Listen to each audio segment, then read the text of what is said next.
Hi everyone, I'm Peutz-Jeghers Syndrome, and today we are going to read the responses on the survey interview that I made last time.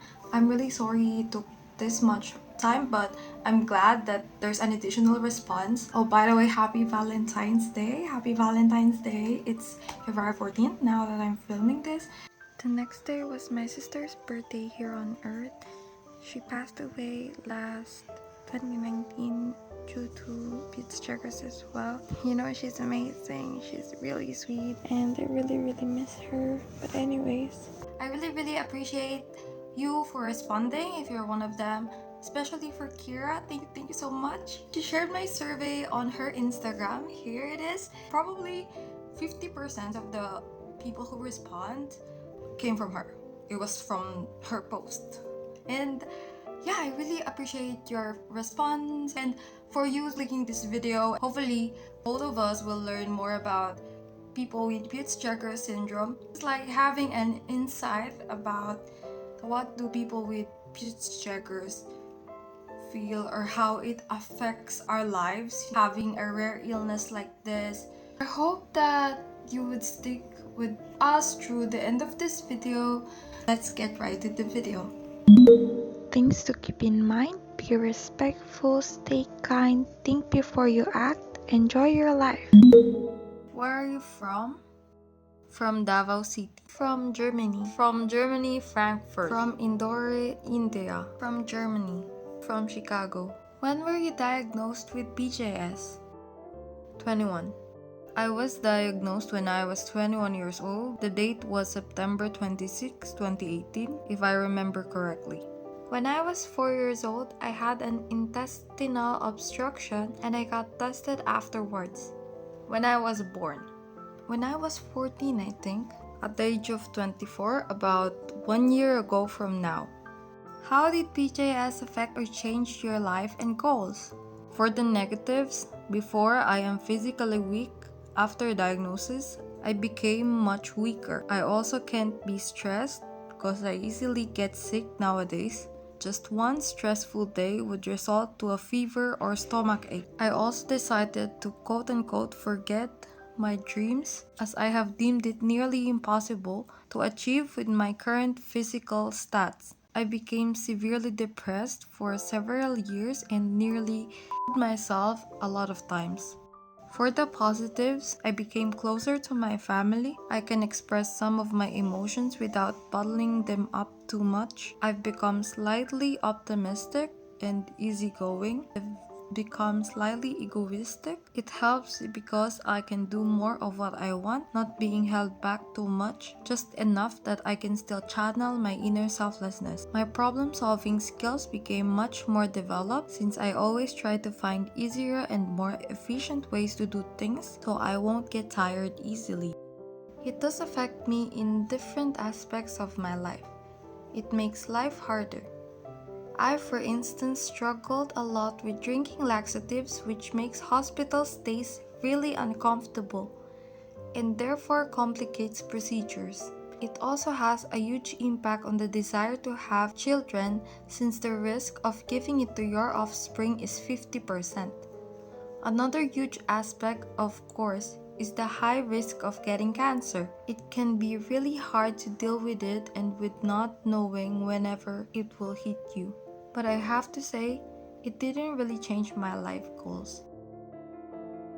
Well, there are a lot of things, but to say the least, it just turned my world upside down. I grew up knowing and believing that I was medically fittest person that I know of, nothing wrong with me, so coming across such a big news was quite a lot. Finding out that my mother died because of the same reason. She was never medically diagnosed with this as there were no medical advancement back then. Gave me fear of pain for a lifetime, knowing there is suffering all along the way. Financial burden is an added bonus. I want to live like a monk, self-sufficiently at first, but I couldn't imagine living like this if I had no or little money. And on the other hand, I wanted to explore the world and learn new things, whatever I think of, whatever the situation may be. there's always PJS in the back of my head. It F's up every dimension of my life. Not sure what my goals and dreams are for now, but there will always be PJS involved. Since I don't know it any other way, I live my life normally for myself. Not that much yet, but I guess as soon as starting a family becomes a topic, it might affect my life. When I first found out that it was a possibility that I even had it, I was terrified. I never liked the idea of going to the doctor. I always avoided doctor appointments, making excuses and such.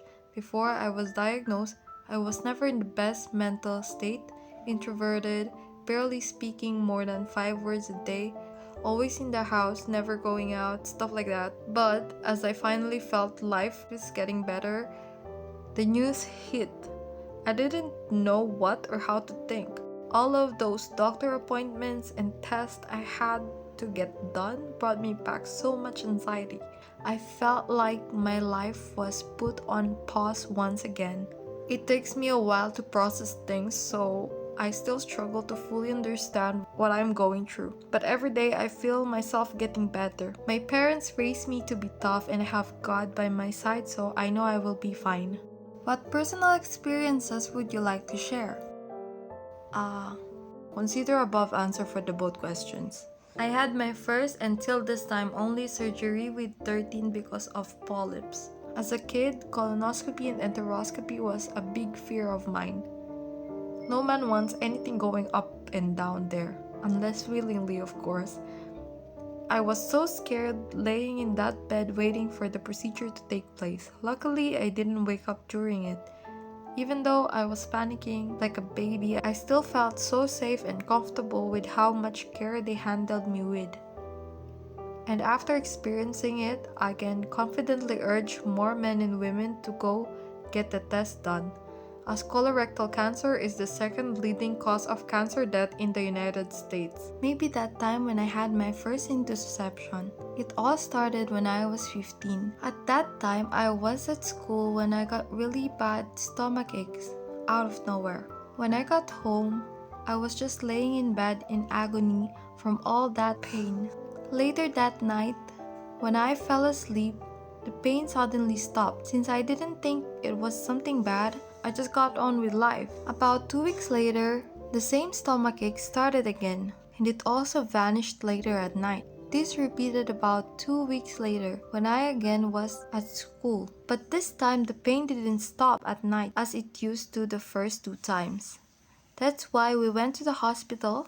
The next day I had surgery. So my small intestines stuck into each other and then twisted at 180 degrees around its own axis. Surgery went well, but just a week later, when I was still at the hospital, the same pain came back again. I then had surgery a second time, so this all happened once again, a second illness.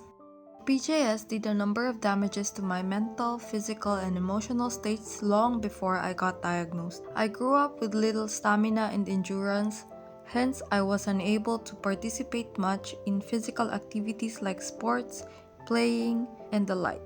Even if I do, I easily get tired and feel dizzy. There were times I randomly get stomach aches out of nowhere, especially back in high school and college. Some mild and some severe that I couldn't even bring myself to stand. Younger me didn't know anything. Poor guy. LOL. The doctors told me they needed to remove all of my large intestines. They said it had a lot of polyps. I forgot what the numbers were, but I think it was more than 200. They consulted me first and let me decide if I wanted to do so. I said yes.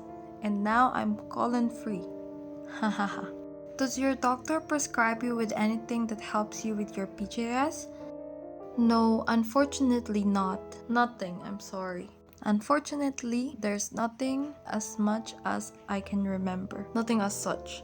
Just regular general checkup for polyps inspection, tracking cancer for early detection, avoiding carcinogenic things such as alcohol, smoke, sun, and the like. My doctor highly recommended that I try the Mediterranean diet.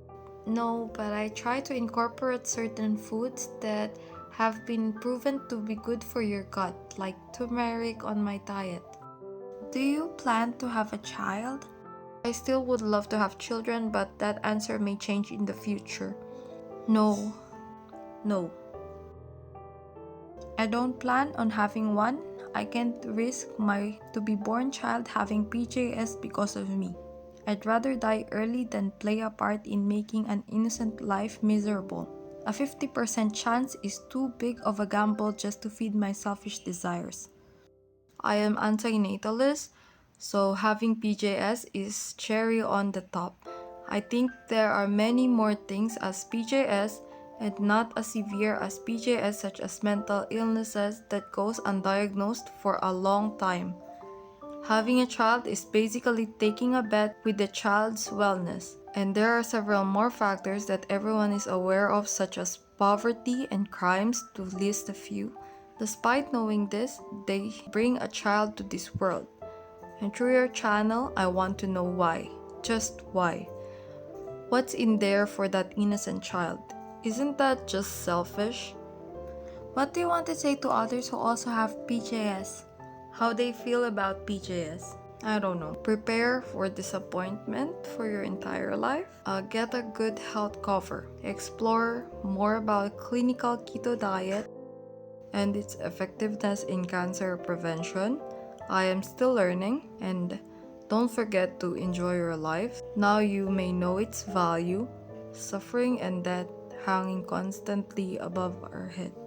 I hope you stay strong, and no matter how hard it gets, remember you are not alone, and there are always people out there who care about you. You have to become your own medical expert. Cherish time with your loved ones. I hope we can all meet in person, have a talk, chill out, and just hang out once in a blue moon. We may be sick, but that doesn't mean that we can't achieve great feats. Please live your life. Don't just survive. Cherish every moment you spend with your loved ones. Be selfish and do what you want. Just stay on the morally good side, okay? Become an existence you can be proud of. Leave a mark in people's hearts. Make a legacy that will surely stay. Be in your kindness or laughs, anything you can be happy with. Lastly, thank the one above, for he is the source of our everything. What do you want to say to others who do not have PJS? Don't treat us with kid gloves. Just know that some topics are sensitive, but they don't have to be avoided in conversation. Enjoy your PJS-free life. Cherish time with your loved ones. I hope you understand that it's not easy to live with that disease, and when you know someone with PJS, take your time to understand this person and offer them help. PJS can affect your life on so many aspects and can also affect your mental health. That's why it's important to be there for someone who has it. That more doctors have to take on the research of PJS, because I know almost no doctors knows this disease. If you have no inborn sickness, please do take care of your body. We special people are jealous of your normalcy. Don't indulge too much with things that will get you things like cancer or diabetes. Be thankful for your perfectly healthy body and don't abuse it. What motivates you to keep going? My family, friends, and our God. Also, the drive to stay alive and do more of what I want to do in this lifetime. My family, friends, and inner positivity. God and my family. I don't know for sure, just living. Afraid of death, suicide, hopeful better future, learn new things and exploring world. Knowing that life has so much more to offer. Is there a funny encounter you had with a stranger asking about your pigmentation? That's a good question. When I was young, my teachers and others used to see my lips and ask if I also had pigmentation inside of my mouth. I told them that I did. All of them used to tell me how lucky I am to have them. They believed it was a sign of good luck, and I used to feel good about it. Now I know how lucky I am to have them. And as I grow up, people ask if I smoked a lot. That I never did. It's kind of rude and funny at the same time. My kindergarten teacher told me that I would never be able to wear lipsticks when I grow up because of my lip pigmentation. That sticks with me till today, and every time I put on lipstick, it feels like proving her wrong. It may not be that funny, but one time when I had an appointment, one of the employees told me that my mascara is smeared. So I went to the bathroom and looked in the mirror just to see that it's not smeared. I was kind of confused what she meant. Well, it took me some time to realize that she was talking about my freckles that I have around my eyes. Since I have many tattoos, I am always asked if this is a tattoo on my lips. There are a lot of strangers who mistook my spots on the lips for ink. Some even said I drew them myself using a marker. Growing up, I was always asked if it was herpes or some type of STD. And for 21 years of my life, I would always tell them it's just birthmarks, which is technically still right.